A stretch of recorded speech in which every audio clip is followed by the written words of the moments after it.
ورجعنا لكم مع الفاصل مع صديقتنا وصديقة البرنامج الشاعرة وصاحبة الخواطر الليبية ساجدة نور الدين. مساء الخير عليك يا ساجدة، نورتينا. مساء الورد والياسمين. محضرة لنا ايه النهارده يا ساجدة؟ أه حاجة بعيدة قوي عن الموضوع الحلقة اللي فاتت. تمام. هقول كيف لا أحب قلبا رأيت به موطني، أريد شيئا أبقيه معي طيلة عمري، أريد قلبك. وكيف لا أعشق روحا رأيت فيها السكينة والسكن والحماية من غدر الزمن. كيف لا أعشق عيونا أبحر فيها وأرى الأمل. منذ أن عرفتك حتى هذا اليوم لم تمضي على روحي لم أحبك فيها،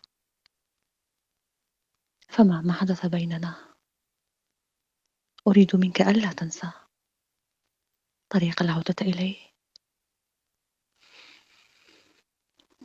أود إخبارك أن قلبي لا تتغير أحواله، فمهما تغيرت أحوال الدنيا فأنا أحبك على كل حال. وأنا سعيدة ومرهقة، وأنا بائسة ومنكسرة، وأنا خائفة ومنتصرة، في عزتي وفي هواني، في كل أحوالي لا يعرف قلبي سوى أن يحبك. أحبك لأنني لا أبحث عن مقدمة أخلق بها حديثا معك،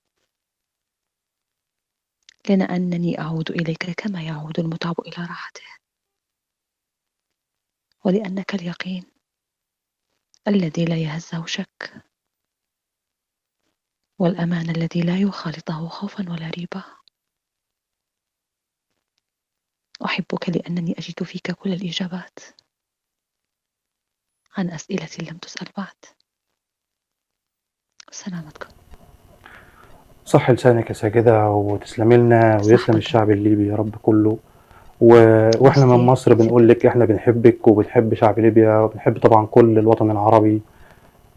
بجد أثريتينا بشعرك وخواطرك الجميلة والرقية والرقيقة.